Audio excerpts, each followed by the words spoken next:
बिस्मिल्लाहिर्रहमानिर्रहीम। अस्सलाम वालेकुम वरहमतुल्लाह। 17वां दिन बहीर रूम के पानियों से तमाम अहलियान पाकिस्तान को सुबह बखैर।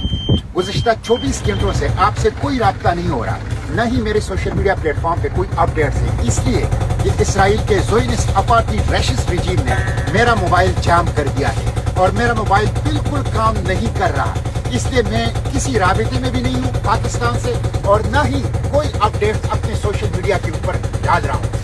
ये बुज़दिलाना हथकंडे हैं। हम ड्रोन हमलों से, कम्युनिकेशन की जैमिंग से, रेडियो जैमिंग से, अपने मोबाइल फोन को जैम करने से और इसी तरह धमकियों से हम इंशाल्लाह रुकने वाले नहीं हैं। समंदर की ये मछलियाँ अगर हमारी गोश्त काले या ड्रोन हमारी जिस्मों के पुर्जे उड़ाएं तब भी हम पीछे नहीं हटेंगे।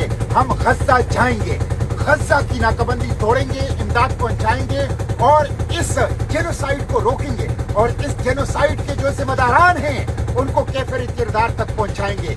कल मेरे एक साथी ने जो मेरे साथ इस सफर में है, फ्रेंच नेशनल, उसने स्टेटस डाला था कि गज़ा में शुहदा के लाशों को वो बिल्लियां और कुत्ते खा रहे हैं और हम मुसलमान बेफिक्र बैठे हैं। हम कैसे मुसलमान हैं? हम कैसे मुसलमान हैं? हमें कोई एहसास क्यों नहीं है? हम उठते क्यों नहीं है? हम आवाज क्यों नहीं उठाते?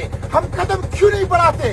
उठिए, आवाज उठाइए, कदम बढ़ाइए, हुक्मरानों पर दबाव डालिए कि ग्लोबल समूह प्रोटेला को तहफ्फुज़ दे। इंशाअल्लाह चंद घंटों में हम गज़ा की पानियों में होंगे।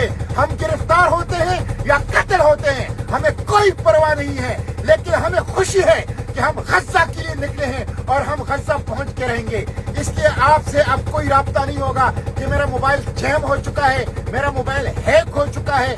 और आप हमारे लिए दुआ करें और हमारे लिए आवाज उठाएं और इंशाअल्लाह हम गज़ा पहुंच के रहेंगे। हुक्मरानों पर दबाव डालें, पार्लियामेंट के सामने, सूबाई असेंबलियों के सामने, चौक और चौराहों, तालीमी इदारों के अंदर और दुकानदारों की अंजुमन और प्रेस क्लब और बार एसोसिएशन में आवाज उठाएं हमें तहफ्फुज़ देने के लिए, ग्लोबल समूह प्रोटेला को तहफ्फुज़ देने के लिए, ताकि इस नाकाबंदी को हम तोड़ दें और गज़ा को हम बचा सकें। बहुत शुक्रिया।